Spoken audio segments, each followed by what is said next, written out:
Now let us continue with the true light. Remember, you are the light, and you have the power over all things.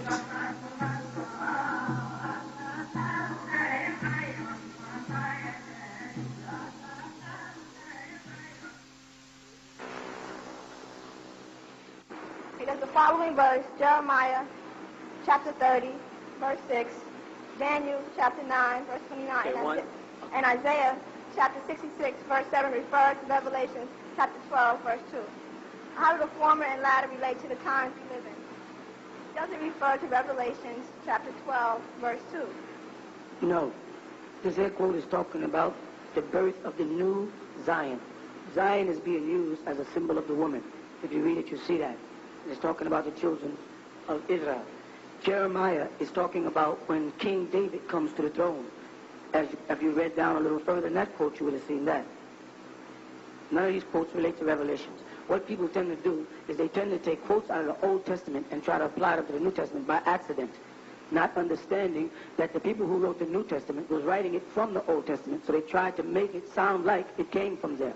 But most of the things in the history of the Old Testament apply to the rise and fall of different kings in the house of Israel.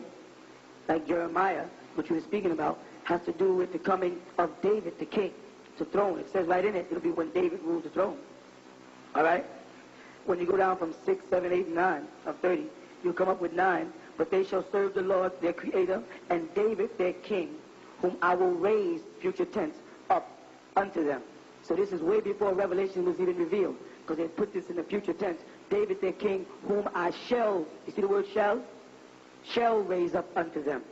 Which means that this was prior to David's time, because it was Jacob who they were speaking to, and it was speaking about when Jacob, whose name was changed to Israel, and when David would be raised up. That's what they were speaking about in Jeremiah, the 30th chapter. And in Isaiah chapter 66, 7, they're talking about the birth of Israel itself. They say, before she travails, she brought forth, before her pain came, and she delivered a man-child. This man-child they're speaking about is Jacob, whose name is Israel, because the nation of Israel came out of her, came out of Jacob. And it'll go on to explain that. Someone read, number 8. Who have heard such a thing? Who have seen such things? Shall the earth be made to bring forth in one day? Or shall a nation be born at once? See, it's speaking of a nation. All these are questions about what they were talking about. Or shall a nation be born at once? For as soon as Zion, which is the word Jerusalem in the Greek, Zion is Jerusalem, travails, she brought forth her children. Now that's plural. Her became plural. You see?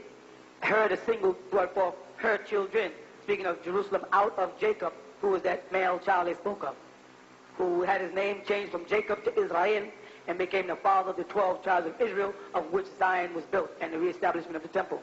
You got to be real careful when we read the Torah, because so few people understand the scriptures that they like to make things from the New Testament fit in the Torah the same way a lot of Muslims try to make things that in the Hadith match the Quran when they don't. These are writings of men, and they sometimes get them confused. The stories of the Torah are usually self-explanatory, and the things of the New Testament, Revelations and the books written by Paul and etc., were things written after the Torah. So these men, it was very easy for them to try to make things sound like it was the Torah, because they had already had the Torah in their hands. You see, if they never had the Torah, it would be very difficult to make the Emmanuel of the New Testament look like he's the Emmanuel of the Old Testament. Then they would have to have divine inspiration.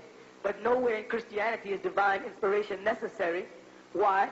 Because they use all their prophecies on the Old Testament, which was already divinely inspired to Moses and the various prophets before him. You understand what I mean? All they had to do is look back in there and then write their books and make it look like it. That's a very interesting thing that Christians don't seem to realize, that 90% of the things they preach and prophesy are things that was previously written. Nothing in the New Testament can make anything look like it's divine, because there's nothing said in there that's new. Everything in there is coming from explanation of the Torah, which Isa ibn Maryam, alayhi salatu wasalam, which is Jesus, the son of Mary, said that he did not come with any law, but the law came from Moses, but grace and truth came through him. Telling them that the law of the 5 books of Moses were the law he followed by, not the new laws formed by them. So Paul and people who were trying to pervert the teachings to teach the Gentiles, though they were told not to teach the Gentiles by Jesus. They wanted to teach the Gentiles anyway because they couldn't convert the Yahudi who spoke Hebrew. They couldn't reach them because they couldn't explain the doctrine in detail. So what they had to do is form their own doctrine and teach the Gentiles, which is the teachings that are spreading throughout the Western world and most of the world today called Christianity, the teachings of Paul, the self-acclaimed apostle. Which is just like in Islam today, you find many people, Muslims, going from country to country, calling themselves Sheikh and Imam and picking up certain titles, Pakistanians, Afghanistanians, Maghribians, Sudanese, and these people are not teaching the Quran, they're teaching Hadith, they're teaching Sirah, they're teaching the history of Islam, but they cannot teach out of the Quran itself because they don't understand it. So what they did is they had scholars write a bunch of collections of books called Ahadith or Hadith, traditions and tales about what Rasulullah Muhammad sallallahu alaihi wasallam did or said, which cannot be checked or confirmed by the Quran in most cases, and they started living by those and not living by the Quran. And when you confront them with the Quran and say, ذَلِكَ الْكِتَابُ لَا رَيْبَ فِيهِ, this is the scripture of Allah and there's no doubt in it, they immediately say, well, the Hadith says. If you say, well, in the Quran it says, don't do this, they say, well, the Hadith says. And they start quoting men like Bukhari and Shafi and Muslim and Abu Huraira, as opposed to quoting men like Ibrahim, Musa, Isa, Yunus, Yaqub, which are the men of the Torah, who are mentioned in this Quran. I'm saying that to say Muslims are just as in such a state of darkness as the Christians was, insofar as they do more quoting of hadith than they do the very words of Allah.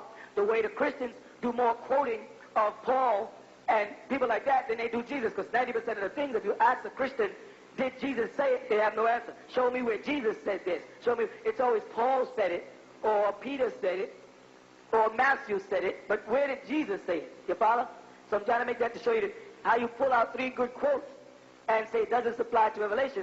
It's very difficult to match the Old Testament and the New, because the people who wrote the New Testament already had the Old Testament in their hands, so they can make it sound like it fitted. They can make anything sound like anything they want because they already had the book. It's like having one book, and I can write a book now and make it sound like you're the prophecy if I use the Torah to make you sound like you're the New Testament. But will it match up is the thing. What it is men have got away from the truth of these ways of life, you follow, which would be the religion of Abraham, and have formed the religion of Jesus, the religion of Jacob, and the religion of Muhammad. You see, alayhi salatu wasalam. And that's where the problem comes in. It's very difficult to master scriptures. It takes a lot of skill. It doesn't happen by luck.